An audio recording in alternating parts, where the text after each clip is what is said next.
Dalam 3 kitab suci yang berbeda, Solomon atau Sulaiman adalah pemimpin yang sukses menjadikan kerajaannya sebagai negara adidaya yang terkemuka, yang konon katanya berada di Timur Tengah. Tak hanya itu, Sulaiman diketahui mempunyai kekayaan yang sangat berlimpah berupa emas murni. Bahkan konon, jumlah emas dimiliki oleh Sulaiman ini sebanyak 500 ton, atau ditaksir mencapai 60 miliar US dollar. Para ilmuwan dan sejarawan percaya bahwa emas-emas yang terkumpul sebanyak ini datang dari sebagai upeti dari para pulau lainnya yang menjadi bagian wilayah kekuasaan kerajaan Sulaiman. Nah, menurut legenda, ada salah satu upeti besar yang pernah diberikan kepada Raja Sulaiman. Bahkan saking banyaknya, emas-emas tersebut sampai menyelimut suatu pulau. Pulau inilah yang dikenal sebagai Ophir, atau Ofir. Sayangnya, bagi para sejarawan, kitab suci manapun tidak pernah membahas secara terperinci tentang keberadaan Pulau Ophir milik Sulaiman itu, maka dari itu, muncullah banyak teori tentang lokasinya. Teori Afrika. Ada yang menyebut, Ophir ini terletak di benua Afrika. Tomé Lopes paling dikenal saat ini, karena menjadi penulis terkenal soal penjelajah Portugis Vasco da Gama, yang pernah menyinggung soal Ophir. Lopes mengusulkan bahwa Ophir adalah nama asli untuk Great Zimbabwe. Selama periode Renaissance, ini adalah pusat utama dari semua perdagangan emas Afrika. Namun, arkeolog telah melakukan penelitian dengan reruntuhan di wilayah ini sampai era abad pertengahan, dan mereka sepakat, tidak mungkin emas itu berasal atau terkait Sulaiman. Teori Spanyol. Sean Kingsley, direktur perusahaan konsultan Wreckwatch, baru-baru ini menerbitkan teorinya di Wreckwatch Magazine, mengemukakan beberapa argumen untuk mendukung gagasan bahwa Raja Sulaiman telah mendanai ekspedisi pertambangan Fenisia ke Spanyol. Argumennya berkisar dari operasi penambangan Fenisia di sepanjang sungai, hingga nama-nama Alkitabiah di daerah yang terkait dengan pertambangan. Orang Fenisia berkembang di seluruh dunia Mediterania antara sekitar 1500 sebelum Masehi dan 300 sebelum Masehi. Berbasis di tempat yang sekarang disebut Lebanon, mereka berlayar ke seluruh Mediterania, mendirikan pemukiman dan jaringan perdagangan hingga Portugal. Kingsley memulai penelitiannya sekitar 10 tahun yang lalu, dan menyatakan, sepertinya Sulaiman bijaksana dalam perencanaan maritimnya. Dia mendanai perjalanan dari Yerusalem, dan membiarkan para pelaut Fenisia mengambil semua risiko di laut. Bagian-bagian dalam Alkitab Ibrani, juga mengacu pada sebuah tempat bernama Tarsis, yang menurut Alkitab memiliki kekayaan mineral yang melimpah. Itu juga tempat Yunus mencoba melarikan diri ketika Tuhan menyuruhnya pergi ke Niniwe, menurut Alkitab Ibrani. Kingsley mengklaim bahwa Tarsis terletak di tempat yang sekarang Spanyol, dan bahwa Sulaiman membiayai perjalanan Fenisia ke daerah itu. Penggalian arkeologi selama abad terakhir telah menemukan sisa-sisa operasi penambangan Fenisia di dekat Sungai Rio Tinto di Spanyol Barat Daya, katanya. Sejumlah lokasi zaman modern di sepanjang sungai Spanyol itu memiliki nama Alkitabiah, seperti Bukit Solomon. Lebih lanjut, ia mengklaim bahwa artefak perak yang ditemukan di Israel memiliki pola isotop timbal, yang menandakan perak tersebut berasal dari Spanyol. Namun, para peneliti yang melakukan analisis tersebut mengatakan kepada Life Science, bahwa perak dari Spanyol tidak tiba di Israel pada zaman Nabi Sulaiman, melainkan setelah pemerintahannya. Dan faktanya, Alkitab mengatakan, bahwa Sulaiman mengirim kapal ke timur, bukan ke barat. Teori Sumatera. Dalam kitab Perjanjian Lama, Surat Raja-Raja 1, dikisahkan jika Raja Sulaiman membangun banyak kapal di Ezion Geber, dekat Elot di tepi pantai Laut Kolsom, di negeri Edom. Dengan kapal-kapal itu, Hiram mengirim anak buahnya, yaitu anak-anak kapal yang tahu tentang laut, menyertai anak buah Salomo. Mereka sampai ke Ofir, dan dari sana mereka mengambil 420 talenta emas yang mereka bawa kepada Raja Salomo. Sulaiman mengirim sebuah ekspedisi ke Ofir, bersama dengan awak kapal Abu Hiram, kepala arsitek pembangunan Haikal Sulaiman. Ekspedisi itu pulang dari Ofir, membawa 420 talenta emas. Emas itu langsung diserahkan kepada Sulaiman. Bukan hanya emas, dari Ofir, Abu Hiram yang dalam literatur Kabbalah sering disebut Hiram Abif, juga membawa banyak batu mulia, dan kayu cendana. Di tahun 945 sebelum Masehi, Raja Sulaiman kembali mengirim ekspedisi untuk mencari emas di Ofir. Pertanyaannya, di manakah Ophir? Penulis sebuah buku berbahasa Spanyol yang disebut Colección General de Documentos Relativos menjelaskan metode yang diperlukan untuk menemukan Ophir. Bagian dokumen nomor 98, yang ditulis antara 1519 halaman 22, Ophir dapat ditemukan dengan melakukan perjalanan pertama dari Tanjung Harapan ke India. Dari sana ke Burma, Sumatera, kemudian Maluku, Kalimantan, Sulu, dan terakhir di Tiongkok. Ophir merupakan nama sebuah pegunungan yang terletak di selatan Tapanuli, dekat dengan Pasaman. Puncak pegunungannya dinamakan Talaman, dan puncak lainnya bernama Nilam. Di timur Ophir, terdapat Gunung Amas, yang sampai sekarang dikenal syarat dengan timbal, besi, belerang, dan nikel. Lembah-lembah menghampar di sepanjang Bukit Barisan sejauh 1650 km ini, telah lama dikenal kesuburannya. Lembah ini sambung-menyambung, seolah membuat garis memanjang membelah Pulau Sumatera. Dimulai dari Lembah Semangko di Lampung, menyambung ke Suoh, ke Pahiyang, ke Tahun, Kerinci, Muara Labu, Singkarak, Maninjau, Rokan Kiri, Batang Gadis, Angkola, Alas, Tangse, Seulimeum, hingga Banda Aceh. Dikelilingi gunung-gunung api tua, 11 di antaranya masih aktif. Lembah-lembah ini merupakan tempat mengendapnya abu vulkanis yang kaya unsur hara. Air berlimpah dan sebagian terbendung dalam cekungan yang terbentuk akibat gerakan tanah, ataupun karena letusan gunung api purba.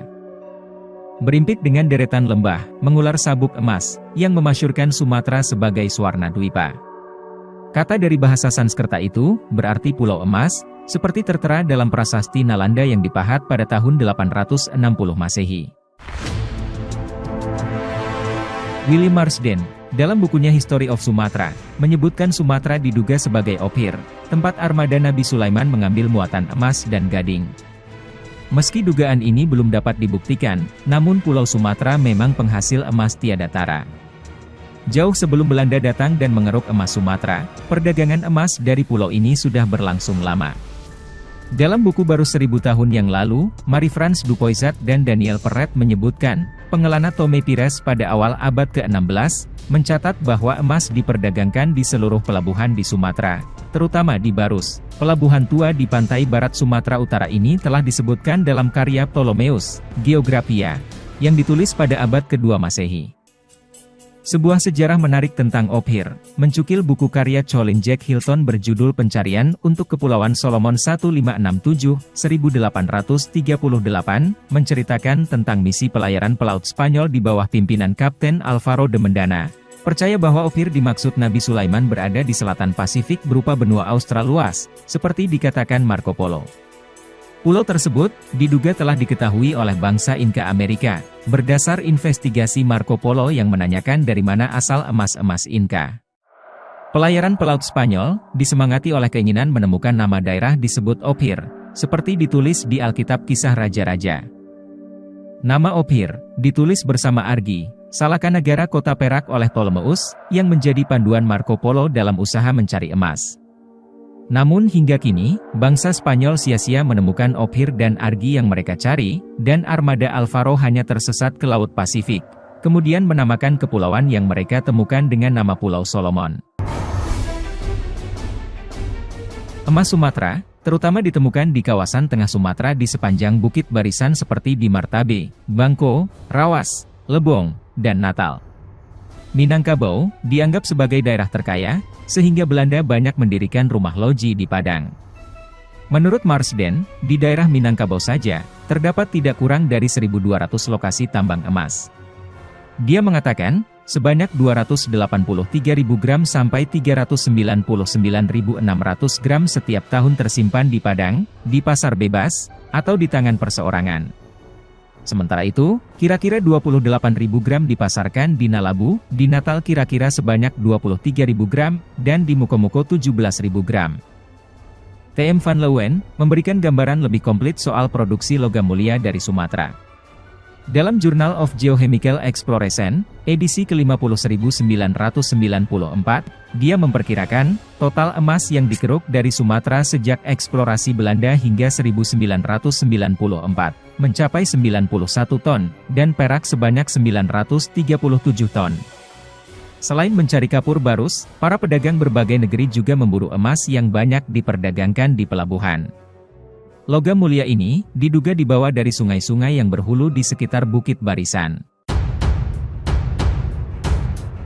Menurut mitologi Yunani, Timur Jauh adalah ujung dunia, di mana Adam dan Hawa diturunkan ke bumi. Kitab-kitab kuno mendeskripsikan sorga dengan ciri-ciri, hijau hutannya, banyak buahnya, banyak airnya, banyak binatangnya, dan banyak daratannya. Manusianya tidak tinggi, tidak pendek. Rambutnya tidak keriting, dan tidak pula lurus. Kulit tidak hitam, tidak pula putih. Hidung tidak mancung, tidak pula pesek. Mata tidak besar, tidak pula sipit. Jika kita sedikit menerawang, tanpa bekal pengetahuan yang luas, bisa dibayangkan, kawasan yang disebut-sebut sebagai sorga itu, tentulah kawasan kepulauan dan berada di Khatulistiwa ini. Deskripsi kitab-kitab kuno itulah, yang membuat para pengelana terobsesi berlayar ke arah matahari terbit untuk menemukannya. Berita mengenai Pulau Emas, sudah sampai ke Eropa melalui cerita-cerita para pelaut Arab. Penyair Portugis yang terkenal, Luís de Camões, sampai menulis sebuah puisi epik Os Lusíadas tentang Gunung Ophir di Pasaman yang kaya emas, yang diperdagangkan oleh penduduk lokal dengan orang asing. Sebuah batu bertuliskan huruf Hindi yang berasal dari peradaban Hindu-Buddha dari Kerajaan Sriwijaya dan Melayu menceritakan, bahwa Sultan Sungai Emas, mengekspor emasnya ke hilir melalui Sungai Indragiri dan Siak yang mengalir dari tanah tinggi Sumatera Barat, ke pantai barat Sumatera. Melalui perjanjian Painan pada tahun 1662, VOC mendapat konsesi untuk berdagang di pantai barat Sumatera. VOC mulai mengeksploitasi kandungan emas salida pada tahun 1669, semasa jabatan Commander VOC ketiga untuk Pos Padang, Jacob Joris Zonpit.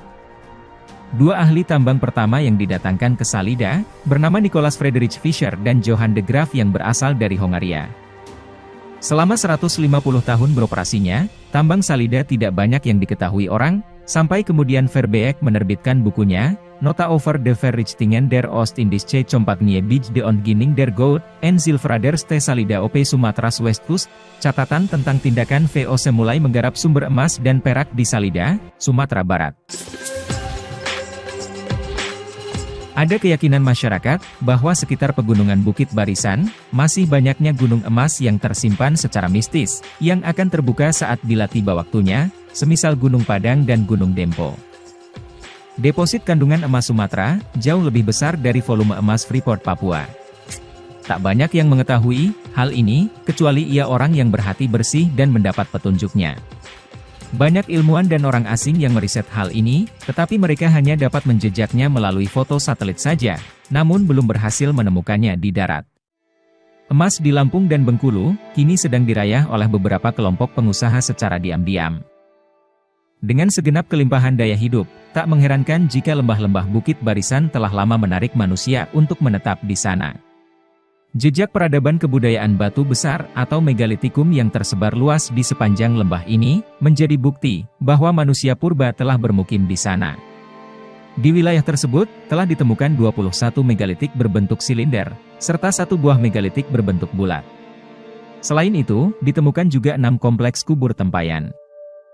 Menurut Budi Wiana, arkeolog dari Balai Arkeologi Palembang, tradisi megalitik yang ditemukan di kawasan ini sangat lengkap, mulai dari dolmen, menhir, arca menhir, teras berundak, lumpang batu, batu dakon, dan batu datar.